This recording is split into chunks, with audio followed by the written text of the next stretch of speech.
We are certainly at an inflection point, not just around political violence, but there are a host of larger trends that we have to be concerned about. I think it is important for us at the outset to acknowledge that political violence is not new. It has happened at certain periods in our history. But it is something that it is anathema to what it means to be a democratic country. And regardless of where you are on the political spectrum, what happened to Charlie Kirk was horrific and a tragedy.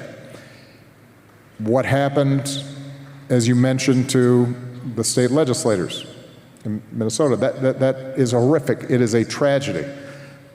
And there are no ifs, ands, or buts about it.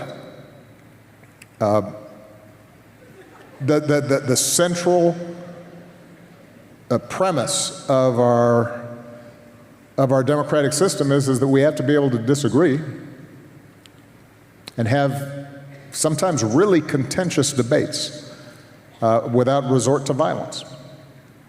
And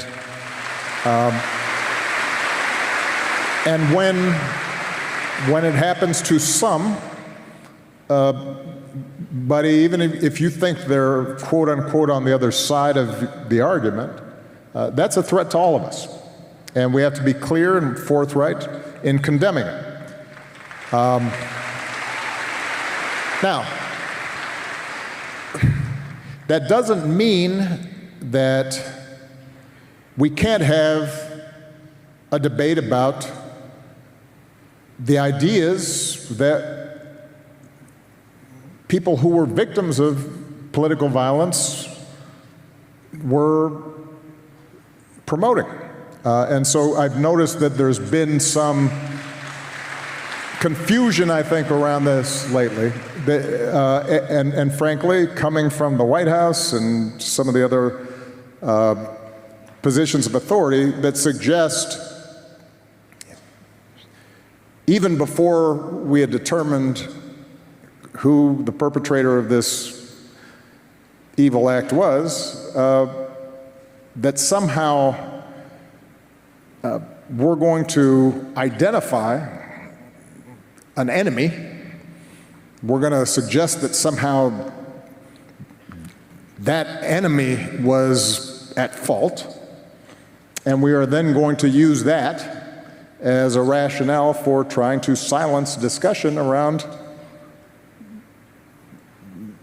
who we are as a country and what direction we should go. And that's a mistake as well.